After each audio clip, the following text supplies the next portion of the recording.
আসসালামু আলাইকুম সুপ্রিয় শিক্ষার্থী, ওয়েলকাম টু ম্যাথ পার্ক। আশা করি সকলে ভালো আছেন। আজকে আলোচনা করব অনার্স প্রথম বর্ষের ক্যালকুলাস 1-এর চ্যাপ্টার 3B অন্তরীকরণ থেকে এক্সাম্পল 22। এখানে বলা আছে এক্স এর সাপেক্ষে টেন ইনভার্স √1 + x² - 1/x এর অন্তরক সহগ নির্ণয়। অর্থাৎ আমাদের এক্স এর সাপেক্ষে অন্তরীকরণ করতে হবে। আমরা সমাধান অংশে চলে যাই। সলিউশন, এখানে যে ফাংশন বা সমীকরণ দেওয়া আছে এটা আমরা ধরে নেব y সমান অর্থাৎ y সমান লিখতে পারি। এখানে দেওয়া আছে টেন ইনভার্স √1 + x² - হচ্ছে 1/x। এই সম্পূর্ণ অংশ আমরা ধরে নিলাম। আমরা এরকম জানি 10.10 ইনভার্স এক্স থাকে, তাহলে আমরা এই 10 কেটে দিতে পারি। সেই ক্ষেত্রে আমাদের শুধুমাত্র এক্স থাকে। এখানে আমাদের 10 ইনভার্স অলরেডি রয়েছে। আমরা যদি এই অংশকে 10 অর্থাৎ 10 আকারে প্রকাশ করতে পারি, 10x বা হচ্ছে 10 থিটা আকারে, তাহলে কিন্তু এই 10 আমরা কেটে দিতে পারি। সেই ক্ষেত্রে আমরা একটি মান পাবো। সেই ওয়াইয়ের মানকে আমরা হচ্ছে এক্স এর সাপেক্ষে খুব সহজে অন্তরীকরণ করতে পারবো। এখন আমরা ধরে নিব হচ্ছে এক্স সমান যেহেতু এই অংশ আমাদের 10 নিয়ে আসতে হবে, এক্স সমান হচ্ছে 10 থিটা। তাহলে খুব সহজে এখানে এক্স রয়েছে, এই এক্স এর পরিবর্তে এখানে এক্স রয়েছে, এই এক্স এর পরিবর্তে আমরা 10 থিটা বসিয়ে দিব। সেই ক্ষেত্রে আমরা লিখতে পারি হচ্ছে এখানে রয়েছে 10 ইনভার্স আর এখানে হয়ে যাবে কি √1 + এই x² পরিবর্তে আমরা হচ্ছে এই অংশ লিখব, অর্থাৎ 10² থিটা। এটা ফুল অংশে রুট থাকবে আর হচ্ছে -1 এবং নিচে আমাদের এক্স রয়েছে, এক্স এর পরিবর্তে আমরা এখানে লিখব হচ্ছে 10 থিটা। এই অংশ আমাদের শেষ। আবার আমরা কি জানি, এখানে রয়েছে কি 1 + 10² থিটা। আমরা জানি, আমরা সাইড নোট করব 1 + 10² থিটা সমান আমরা জানি হচ্ছে sec² থিটা। অর্থাৎ এই অংশ সমান খুব সহজে আমরা এই অংশ বসিয়ে দিব। পরবর্তী লাইনে 10 ইনভার্স √, এখানে আমরা লিখতে পারি হচ্ছে sec² থিটা আর এখানে রয়েছে -1 এবং নিচে রয়েছে আমার 10 থিটা। অর্থাৎ এখানে শুধুমাত্র আমাদের সূত্রের প্রয়োগ করে দিব। সূত্র জানলে কিন্তু এই অংশ আমাদের খুব সহজ হয়ে যাবে। আবার আমরা কি লিখতে পারি, sec থিটা সমান আবার আমরা জানি কি 1 হচ্ছে cos থিটা আমরা লিখতে পারি। তার পূর্বে হচ্ছে এই √, এবং স্কোয়ার আমরা কিন্তু কেটে দিতে পারি। যদি √, এই অংশ আমরা কেটে দেই তাহলে এই ক্ষেত্রে হয় 10 ইনভার্স sec থিটা হচ্ছে 1 এবং নিচে থাকে আমার হচ্ছে 10 থিটা। এখন এই যে sec থিটা রয়েছে, এই sec থিটা সমান 1/cos আমরা বসিয়ে দিব পরবর্তী লাইনে। অর্থাৎ এখানে হয় 10 ইনভার্স 1 হচ্ছে cos থিটা -1 আর নিচে আমার রয়েছে 10 থিটা। এই 10 থিটা সমান আমরা কি জানি, এখানে জানি হচ্ছে sin থিটা হচ্ছে cos থিটা সমান আমরা জানি হচ্ছে 10 থিটা। এই মান যদি আমরা এখানে 10 থিটার পরিবর্তে বসিয়ে দিই তাহলে এখানে হয় sin থিটা হচ্ছে cos থিটা, অর্থাৎ নিচের এই অংশ। এখন এই অংশ যদি আমরা হচ্ছে এই অংশের সাথে গুণ আকারে প্রকাশ করি তাহলে নিচের অংশ উপরে যাবে এবং উপরের অংশ নিচে যাবে। সেই ক্ষেত্রে আমরা লিখতে পারি, এখন আমরা লিখতে পারি হচ্ছে 10 ইনভার্স আর এখানে থাকবে, এইখানে লসাগু যদি আমরা একবারে করে দিই তাহলে এই ক্ষেত্রে cos থিটা হবে লসাগু, অর্থাৎ এখানে হবে cos থিটা। আর এই অংশের সাথে যদি আমরা বিয়োগ করি তাহলে পাই মাইনাস, আর এই অংশের সাথে হচ্ছে cos থিটা। গুণ করলে এই অংশ অর্থাৎ cos থিটা উপরে চলে যাবে, আমরা cos থিটা উপরে দিয়ে দিলাম এবং sin থিটা নিচে চলে আসবে, আমরা দিয়ে দিলাম sin থিটা। এই ক্ষেত্রে আমরা এখন কাটাকাটি করতে পারি। এখানে উপরে cos থিটা রয়েছে, এখানে নিচে cos থিটা আমরা কেটে দিতে পারি। এই ক্ষেত্রে আমাদের মান দাঁড়ায় 10 ইনভার্স আর এখান থেকে 1 - cos থিটা আর নিচে দাঁড়ায় হচ্ছে sin থিটা। এখন আমরা হচ্ছে sin থিটা এবং cos থিটার দুটো সূত্র জানি, অর্থাৎ এই আকারে 1 - cos 2 থিটা এই সমান আমরা জানি হচ্ছে 2 sin² থিটা। কিন্তু এখানে লক্ষ্য করুন, এখানে কিন্তু 2 থিটা, কিন্তু এখানে শুধুমাত্র একটি থিটা। তাহলে একটি থিটার ক্ষেত্রে আমরা লিখতে পারি হচ্ছে কি, এখানে হবে 1 - যদি আমরা cos থিটা শুধুমাত্র কল্পনা করি, এখানে থিটা একটি, এখানে রয়েছে দুটি, তাহলে এখানে এই থিটাকে আমরা হচ্ছে 2 দ্বারা ভাগ করে দেবো, অর্থাৎ অর্ধেক হয়ে যাবে। তাহলে 2 sin² এখানে ভাগ, অর্থাৎ একটি থিটা হয়ে যাবে, 2 দ্বারা ভাগ করলে আমরা কি পাই, হাফ θ/2। তাহলে এই ক্ষেত্রে আমরা এই অংশ লিখে দিতে পারি। আবার আরেকটি সূত্র আমরা এমন জানি, আমরা মেইন সূত্র জানি, এটাও কিন্তু হচ্ছে রুলস, sin 2 থিটা সমান আমরা লিখতে পারি হচ্ছে 2 sin থিটা ডট হচ্ছে cos থিটা। কিন্তু খেয়াল করুন, এখানে sin 2 থিটা, কিন্তু এখানে শুধুমাত্র sin থিটা, অর্থাৎ একটি sin থিটা। এই ক্ষেত্রে আমরা লিখতে পারি sin থিটা সমান এখানে থাকবে sin টু সাইন থিটাকে আমরা হচ্ছে 2 দ্বারা ভাগ করে দিব, যেহেতু এখানে একটি থিটা আমরা নিয়ে কাজ করছি, অর্থাৎ এই ক্ষেত্রে হবে কস থিটা বাই 2।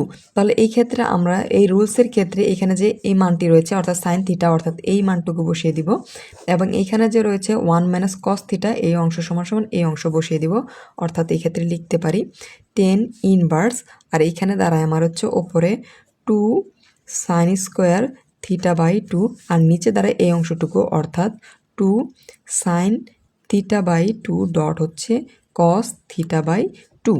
এখানে রয়েছে সাইন স্কোয়ার অর্থাৎ দুইটি সাইন, আমরা এইভাবে লিখতে পারি এখানে সাইন স্কোয়ার সমান সমান লিখতে পারি সাইন ডট হচ্ছে সাইন, অর্থাৎ দুটি সাইন মিলে কিন্তু সাইন স্কোয়ার হয়।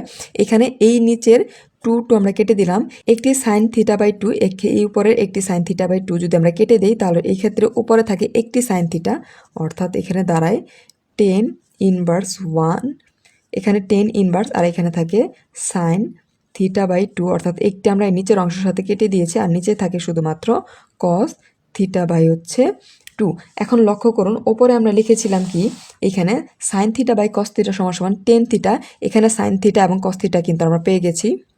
সেই ক্ষেত্রে আমরা লিখে দিতে পারি এখানে টেন ইনভার্স এই সাইন, অর্থাৎ এখানে হয়ে যাবে টেন থিটা বলতে এখানে রয়েছে কি থিটা বাই 2। প্রথমে আমরা বলেছিলাম যে এই টেন এবং টেন ইনভার্স আমরা কেটে দিতে পারি, সেই ক্ষেত্রে থাকে হচ্ছে থিটা বাই 2। এখন লক্ষ্য করুন এই প্রথম অংশে আমরা ধরে নিয়েছিলাম হচ্ছে এক্স সমান সমান টেন থিটা, এখন এখান থেকে যদি আমরা থিটার মান বের করি অর্থাৎ এই ক্ষেত্রে আমাদের দাঁড়ায় এই থিটা এই পাশে নিয়ে আসলে আমাদের এখানে এক্স বাই 10। এখন আমরা যদি এক্সকে আলাদা করে দেই তাহলে 1/10, আর এখানে থাকে এক্স, এই 1 যদি আমরা হচ্ছে এই 10 এর সাথে দেই অর্থাৎ এখানে দাঁড়ায় কি 10 ইনভার্স হচ্ছে এক্স, অর্থাৎ থিটা সমান সমান আমাদের কি দাঁড়ায় 10 ইনভার্স হচ্ছে এক্স। তাহলে এই ক্ষেত্রে আমরা পাই ওপরে এই থিটা সমান সমান 10 ইনভার্স এক্স এবং নিচে রয়েছে 2।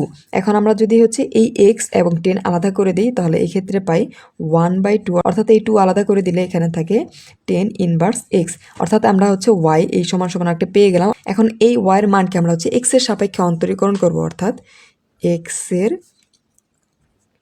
সাপেক্ষে ওয়াইকে এক্সের সাপেক্ষে অন্তরীকরণ করলে আমরা পাই হচ্ছে ডিওয়াই বাই ডিএক্স, এবং হাফকে করলে এখানে থাকে হাফ ধ্রুবক, এবং 10x আমরা একটি সূত্র জানি কি ডি বাই ডিএক্স 10 ইনভার্স হচ্ছে এক্সকে যদি আমরা অন্তরীকরণ করি তাহলে পাই 1 হচ্ছে 1 প্লাস এক্স স্কোয়ার। তাহলে ডিরেক্ট আমরা হচ্ছে এই অংশ সমান সমান এই অংশ বসিয়ে দিতে পারি, তাহলে এখানে দাঁড়ায় হচ্ছে 1/1 প্লাস হচ্ছে এক্স স্কোয়ার।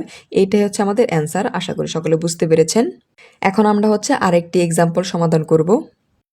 এক্সাম্পল 25 এখানে বলা আছে এক্স এর সাপেক্ষে ওয়াই সমান সমান sine 2 tan inverse root over 1 minus X by হচ্ছে 1 প্লাস এক্স এর অন্তরজ নির্ণয় করো, অর্থাৎ এক্স এর সাপেক্ষে আমাদের অন্তরীকরণ নির্ণয় করতে হবে। আমরা সমাধান অংশে চলে যাই, সলিউশন। এখন দেওয়া আছে কি এখানে ওয়াই সমান সমান sine 2 tan inverse root over 1 minus হচ্ছে এক্স, আর নিচে দেওয়া আছে 1 প্লাস হচ্ছে এক্স রুট ওভার হোল। আমরা জানি হচ্ছে 10 ডট হচ্ছে 10 ইনভার্স এক্স যদি থাকে আমরা হচ্ছে এই 10 ইনভার্স এবং এই 10 কেটে দিতে পারি, সেই ক্ষেত্রে শুধুমাত্র থাকে এক্স। এখানে কিন্তু ভেতরে 10 ইনভার্স দেওয়া আছে, আমাদের এই অংশ যদি আমরা 10 নিয়ে আসতে পারি অর্থাৎ এই অংশ 10 প্রমাণ করতে পারলে কিন্তু আমরা এই অংশে কেটে দিতে পারবো, তারপরে ওয়াই এর একটি মান পাবো, তা আমরা খুব সহজে এক্স এর সাপেক্ষে অন্তরীকরণ করতে পারবো। তাহলে এই ক্ষেত্রে দাঁড়ায় সাইন এখানে 2 10 ইনভার্স আমরা ধরে নিলাম হচ্ছে এক্স সমান সমান হচ্ছে কস থিটা, অর্থাৎ এটা ধরে নেওয়ার কারণ হচ্ছে আমরা সূত্র প্রয়োগ করে দিব, অর্থাৎ এখানে এক্স এর পরিবর্তে আমরা যদি কস থিটা বসাই তাহলে এখানে দাঁড়ায় 1 মাইনাস কস থিটা, আর নিচে দাঁড়ায় হচ্ছে 1 প্লাস কস থিটা। এখন আমরা একটা মেইন সূত্র জানি অর্থাৎ কজের সূত্র, এখানে 1 প্লাস যদি আমরা কল্পনা করি প্রথমে 1 প্লাস কস 2 থিটা, এই ক্ষেত্রে আমাদের সূত্র আমরা জানি 2 কস স্কোয়ার হচ্ছে থিটা। কিন্তু খেয়াল করুন এখানে 2 থিটা রয়েছে, আমাদের এখানে শুধুমাত্র একটি থিটা রয়েছে, তাহলে আমাদের কি লিখতে হবে 1 প্লাস কস থিটা যদি কল্পনা করি অর্থাৎ এখানে দুইটি এখানে একটির ক্ষেত্রে কল্পনা করলে এটা হচ্ছে আমাদের কি 2 দ্বারা ভাগ করে দিতে হবে, তাহলে এখানে থাকে 2 কজ স্কোয়ার থিটা বাই হচ্ছে 2। এই প্রথম অংশ আমরা পেয়ে গেলাম। এখন মাইনাসের ক্ষেত্রে যদি আমরা কল্পনা করি 1 মাইনাস কস 2 থিটা, এখানে পাই আমরা হচ্ছে 2 সাইন স্কোয়ার থিটা, কিন্তু এখানে কি 2 থিটা, এখানে আমাদের শুধুমাত্র একটি থিটা রয়েছে, একটি থিটার ক্ষেত্রে আমরা কল্পনা করলে 1 মাইনাস কস থিটার সমান সমান এখানে কি থিটাকে আমরা 2 দ্বারা ভাগ করব, অর্থাৎ দাঁড়ায় 2 সাইন স্কোয়ার থিটা বাই 2। অর্থাৎ এই যে আমরা মান পেলাম এই অংশটুকু এবং প্রথম ক্ষেত্রে যে এই অংশটুকু পেলাম, এই অংশের পরিবর্তে আমরা হচ্ছে এই দুই অংশ যদি বসিয়ে দিই সেই ক্ষেত্রে আমাদের মান দাঁড়ায়, এখানে আমরা তো পাই সাইন 2 টেন ইনভার্স, আর এখানে হয় রুট ওভার প্রথম অংশের জন্য এই অংশটুকু, অর্থাৎ এটা মাইনাসের ক্ষেত্রে তাহলে দাঁড়ায় 2 সাইন স্কোয়ার থিটা বাই হচ্ছে 2, আর নিচে দাঁড়ায় হচ্ছে এই অংশটুকু হচ্ছে 2 কজ স্কোয়ার থিটা বাই হচ্ছে 2। আমরা এই অংশ পেয়ে গেলাম। তাহলে এই ক্ষেত্রে আমাদের দাঁড়ায় সাইন 2 টেন ইনভার্স, আর এখানে যে রুট ওভার স্কোয়ার রয়েছে এই স্কোয়ার দিয়ে এই রুটের এই অংশ, এই স্কোয়ার দিয়ে এই রুটের এই অংশ যদি আমরা কেটে দিই তাহলে এই ক্ষেত্রে আমরা পাই সাইন থিটা বাই 2, আর নিচে পাই হচ্ছে কস থিটা বাই 2। এখন আমরা সাইন বাই কস সমান সমান কি জানি, টেন থিটা, তাহলে আমরা লিখতে পারি সাইন 2 টেন ইনভার্স, আর এখানে হবে কি আমরা লিখতে পারি টেন থিটা। থিটা বলতে এখানে রয়েছে কি থিটা বাই 2, খুব সহজে লিখতে পারলাম। এখন আমরা হচ্ছে কি এই টেন ইনভার্স এবং টেন আমরা কেটে দিতে পারি, তাহলে এই ক্ষেত্রে দ্বারাই আমার হচ্ছে সাইন, এখানে থাকে 2 ডট হচ্ছে থিটা বাই 2। এখন আমরা হচ্ছে এই টু কেটে দিতে পারি, অর্থাৎ এই টু কেটে দিলে আমার থাকে এখানে সাইন, আর এখানে থাকে হচ্ছে শুধুমাত্র থিটা। আমরা হচ্ছে এই সাইনকে যদি বর্গ করে দেই তাহলে পাই সাইন স্কোয়ার, আর রুট ওভার দিয়ে দিলাম, এই রুট ওভার স্কোয়ারে কাটা দিলে কিন্তু পূর্বের ন্যায় আমরা এই মানটি ফিরে পাই। এখন সাইন স্কোয়ার সমান সমান আমরা কি জানি 1 মাইনাস কজ স্কোয়ার থিটা, আর এখানে রুট ওভার চলে আসবে, আর এইখানে আমরা এই সমান সমান লিখতে পারি। উপরে কিন্তু আমরা হচ্ছে এক্স সমান সমান কস থিটা ধরে নিয়েছিলাম, এখানে কস সমান সমান আমরা হচ্ছে এক্স লিখতে পারি, তাহলে এখানে দাঁড়ায় 1 মাইনাস এক্স স্কোয়ার, যেহেতু কজের উপরে স্কোয়ার রয়েছে এখানে আমরা এই অংশ লিখতে পারি। এটা হচ্ছে আমরা ওয়াইয়ের মান পেলাম। এই ওয়াইয়ের মানটা আমরা হচ্ছে এক্সের সাপেক্ষে এখন অন্তরীকরণ করব, অর্থাৎ এক্সের সাপেক্ষে অন্তরীকরণ করে এক্স এর সাপেক্ষে ওয়াই কে অন্তরীকরণ করলে পাই ডিওয়াই বাই ডিএক্স। আর এই ক্ষেত্রে এই অংশকে করলে আমরা এরকম একটি সূত্র জানি যে d by dx root over এক্সকে যদি আমরা অন্তরীকরণ করি সেক্ষেত্রে পাই 1/2 রুট ওভার এক্স।